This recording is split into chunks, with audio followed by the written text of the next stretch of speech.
Uh, Sir Mayor Melham, you said that you got quite ill around November of 2019. What happened? What were your symptoms?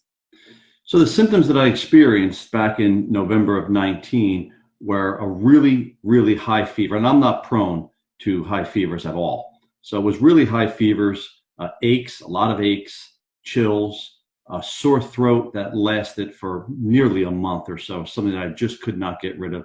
And I did have some mild hallucinations as well at the time. You went and got corona antibody testing. What motivated you to do that at the time that you did it? Why not sooner? Why did you make that decision, and how did you go about doing it? What happened was I went for an annual physical. I go every single year for an annual physical. And as I attended my annual physical, I said to my doctor, I said, "You're going to draw blood for me. Is there any chance that you can test my blood for the corona antibody?" And he said, "Why?" I said, "Remember how sick I was back in November? It just wasn't right. It was not the flu. I know it wasn't the flu. It certainly wasn't my allergies or my sinus infections." And I said, "Then can you please test for it?" Him and I were just chatting about a couple different things. And a few minutes later, his head looked down, and I saw his eyes almost came out of his head. And he looked at me, and he looked back at it, and he looked at me, and he looked back at it. He goes, "You're positive. You have the antibody." And I said, "I knew it. I knew it." He said, "But the timeline doesn't work." I said, "Whose timeline doesn't work? You can't tell me that I wasn't sick." So I have to ask you, because I'm sure you've heard the response from cynics. You've touched on some of them. Scenario A, you had this in November, showed very significant symptoms before the timeline that is generally accepted by most experts and understood by most experts. Or B, you contracted an asymptomatic version in January when it was known to have been in the US. I want to be clear for our viewers.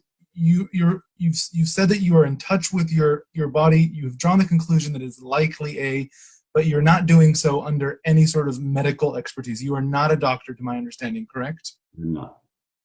Has any doctor confirmed your suspicion that it is A and not B?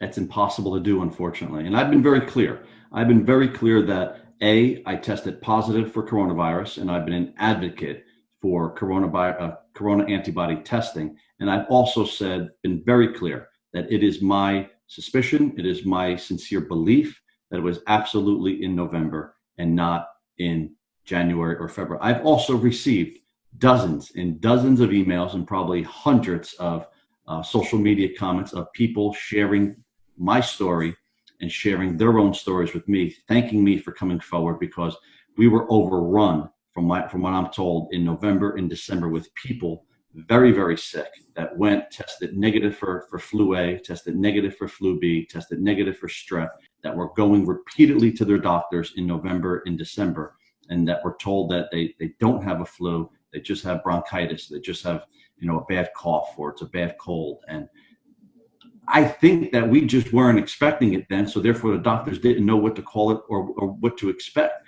I by no means in saying that I'm a doctor and saying that I have proof positive, but it's very, very, in my opinion, it's extremely likely, based upon my own evidence, based upon my symptoms, based upon my timeline, and based upon the hundreds of other people who also believed they were very, very ill at that time period. The executive director of the American Public Health Association said it might be plausible, but it's not likely. That is from the American Public Health Association. What's your response to that?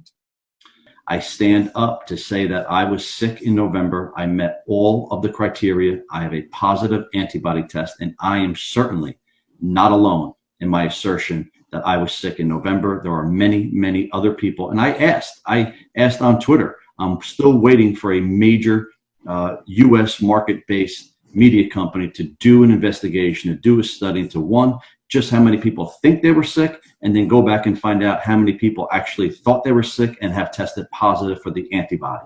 I think that will settle a lot of debate.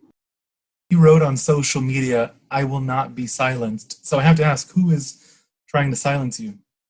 So when I say silenced, I mean there are people that think that I'm a conspiracy theorist. I am not. There are people that think I'm a crazy tinfoil hat wearing person. You can tell I'm not. I'm just somebody that believes what a lot of other people believe. The difference is this: I'm a mayor of a city in New Jersey that's been ravaged by coronavirus. I think that gives me some credibility to speak on this.